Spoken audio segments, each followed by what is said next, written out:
तो आज जो हम करने वाले हैं वो खिलजी वंश के बारे में, यानी दिल्ली सल्तनत का दूसरा वंश। ठीक है। खिलजी वंश के बारे में इसको खिलजी क्रांति के नाम से भी जाना जाता है। तो इसके लिए आपको इम्पोर्टेंट पता पता क्या होना चाहिए कि खिलजी जो वंश के जितने भी शासक हुए वो योग्यता के आधार पर राजा बने हैं। ऐसा नहीं कि गुलाम रहे हैं, ये गुलाम वंश के नहीं है। ये अपनी योग्यता के आधार पर, अपनी कुलीन वर्ग के आधार पर जो गुलाम वंश में जो राजा थे उनके दरबार में जो छोटे मोटे अधिकारी थे ना, वही ये खिलजी वंश है। ठीक है। तो जितने भी हैं, तो आज हम दो शासक के बारे में डिस्कस करने वाले हैं। वो जलालुद्दीन खिलजी और अलाउद्दीन खिलजी के बारे में। ठीक है। तो आज अलाउद्दीन खिलजी के बारे में कंप्लीट नहीं होगा, आधा जो हम करेंगे, और ये अगली क्लास में ये कंप्लीट होगा चीज के बारे में। ठीक है। तो खिलजी वंश के बारे में जो आप पढ़ने वाले हैं वो 1290 से लेके 1320 तक के बारे में पढ़ने वाले हैं। ठीक है। यानी कि 1290 से लेकर 1320 तक। ठीक है। इसमें आपको चार राजा मिलेंगे, चार राजाओं के बारे में पढ़ेंगे, बट आज हम दो राजाओं के बारे में पढ़ेंगे। ठीक है। और ये पूरे दिल्ली, जैसे मैंने आपको पहले बताया था, दिल्ली सल्तनत में से ये सबसे कम समय तक शासन करने वाला वंश था। वो कौन था? खिलजी वंश था। तो इस चीज के बारे में हम पढ़ने वाले हैं।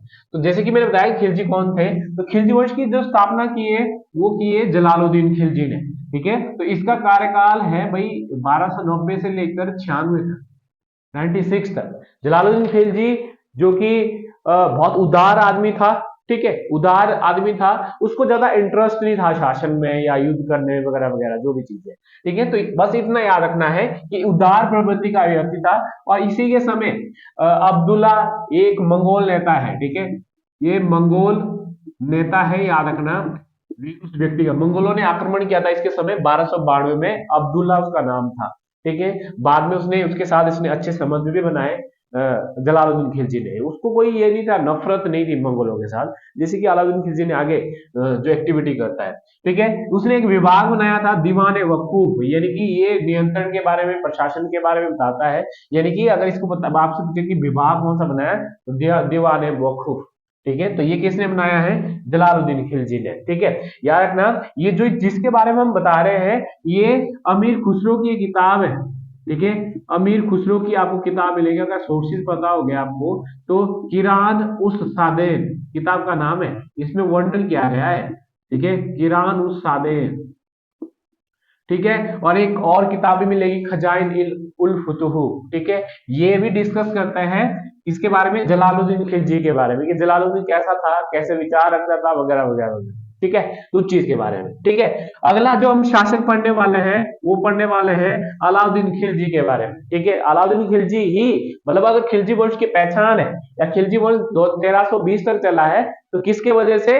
अलाउद्दीन खिलजी के बारे में। ठीक है। तो ये 1296 से लेके 1296 से लेकर ये 1316 तक रहा है।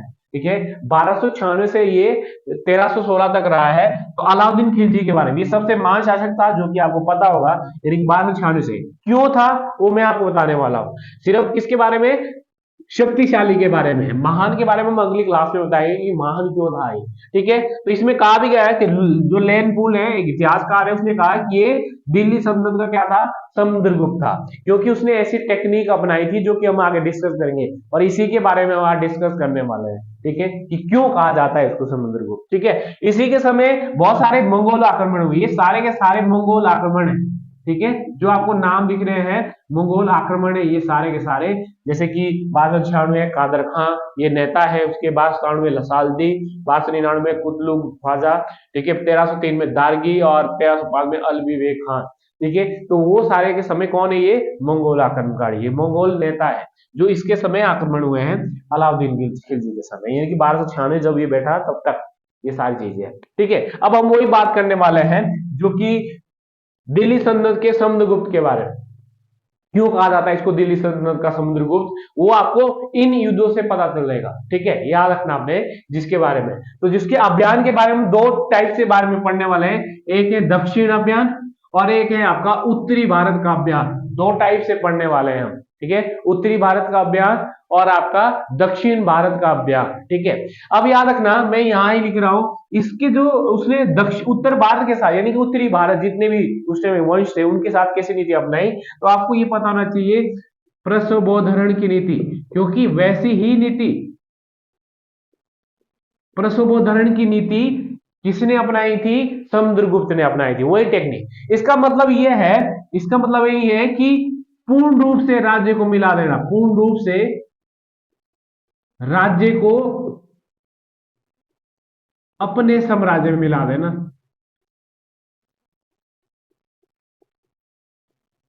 ठीक है, अपने साम्राज्य में मिला देना। यानी आप अब राजा भी नहीं होंगे, ठीक है, राजा की मैं ही राजा हूं। जितने भी ये अभियान आपको दिख रहे होंगे, जितने भी ये अभियान दिख रहे होंगे, ये उसके साथ कौन सी नीति है, प्रसवोधरण की नीति। अब इन अभियान को जीतने वाले दो थे, एक जफर खान नेता, ये सेनापति है इसके, ये खुद नहीं गया है, ये भेजे उसने, ये सेनापति है नुसरत खान, ठीक है। ये दो सेनापति थे उसके, जिसने इस अभियान को जीता था। अगर आपसे इनमें से क्वेश्चन पूछे, रणथंभौर जो कि आपको पता होगा राजस्थान में, यहां पर सबसे पहले जौहर प्रथा के साक्ष्य मिलते हैं। जौहर प्रथा के साक्ष्य कहां से मिलते हैं, रणथंभौर से। हमीर देव यहाँ का राजा था, ठीक है। तो गुजरात अभियान में मैंने डेट आपको बता दी कब कब है। चित्तौड़ अभियान आपने सुना होगा, आपने पद्म अगर मूवी भी देखी होगी, पद्मावत मूवी, उसमें भी आपने देखा होगा कि राणा रतन सिंह की जो पत्नी थी पद्मावत, ठीक है, जो पद्मावती थी, उससे वो उसको मतलब प्यार हो जाता है, क्या बोलते हैं, अलाउद्दीन खिलजी, और उसको मारने के लिए आता है। तो यहाँ पे भी जौहर प्रथा होती है, बट सबसे पहले रणथंभौर में जौहर प्रथा होती है, उसके बाद चित्तौड़ में होती है, ठीक है। तो ये आपको सारे के सारे अभियान आपको पता होना चाहिए उत्तर भारत की। तो कौन सी नीतियां थी अपनाई, प्रसवोधरण की नीति, यानी कि इन सभी जो ये राज्य हैं आपको ये मिला दिए गए थे इसमें, ठीक है। तो वो किनको भेजा था उसने, जफर खां और नुसरत खान है। और गुजरात के आक्रमण के समय उसको मलिक काफूर मिला था, हजारी दिनारी में खरीदा था, तो वो गुजरात के आक्रमण के समय मिला था उसको मलिक काफूर। वही मलिक काफूर ये दक्षिण भारत का क्या होता है, सेनापति होता है मलिक काफूर। वही सेनापति कहां होता है, दक्षिण भारत का मलिक काफूर। यानी कि जो ये सारे के सारे आपको दिख रहे हैं ना, ये सारे के सारे आपको दिख रहे हैं ना, ये इसने जीते हैं। और इसके साथ जो नीति अपनाई उसको बोलते हैं ग्रहण मोक्ष अनुग्रह की नीति, ग्रहण मोक्ष अनुग्रह की नीति, ठीक है। इसका मतलब है कि हर साल आप क्या देंगे हमको, टैक्स देंगे, कर। राजा तो आप ही है, ठीक है, और आप हमको क्या देंगे, टैक्स देंगे हर महीने, ठीक है। तो ये सारे कैसे, और आपको पता होना चाहिए मलिक काफूर ने यहां पर भी आक्रमण किया, यहां पर भी आक्रमण किया, यहां पर भी आक्रमण किया, यहां पर भी आक्रमण किया। मलिक काफूर को ही वारंगल से है क्या मिला था, कोहिनूर हीरा, कोहिनूर हीरा जो उसने अलाउद्दीन खिलजी को दिया था, ठीक है। तो ये सारे के सारे कर्नाटक, महाराष्ट्र, तमिलनाडु इस वाले इलाके में है, ठीक है। इसने उनके साथ क्या नीति अपनाई, ग्रहण मोक्ष अनुग्रह की नीति, यानी कर देंगे, आप राजा आप ही है पर हर महीने हमको कर देंगे। और यार ना, मदुरा के जो पांडे हैं, मदुरा के पांडे पहले मना कर रहे थे कर देने को, फिर से दोबारा आक्रमण किया अलाउद्दीन खिलजी ने इसके ऊपर 1313 में, यहाँ 1311 में पहले किया और उसके बाद किया है, ठीक है। वारंगल के और देवगिरी के पे भी दो बार आक्रमण किया है, ठीक है। तो ये सारे के सारी चीजें हैं जो उसके अभियान के बारे में आपको मैंने बताया कि अलाउद्दीन खिलजी ने क्या क्या काम किए, कौन कौन से युद्ध किए, अभियान कौन कौन से, उत्तर भारत क्या बोलते हैं, दक्षिण भारत, ठीक है। तो ये वाले सारे के सारे खिलजी वंश के बारे में, जलालुद्दीन खिलजी के बारे में क्या क्या चीजें हैं, ठीक है। तो आज के लिए आपके लिए इतना ही होगा, ठीक है। तो इसके बारे में आगे हम पढ़ने वाले हैं अलाउद्दीन खिलजी के बाजार नीति के बारे में, ठीक है। तो ये जो जितना भी चीजें रहेगी उसके बारे में हम आगे पढ़ने वाले हैं।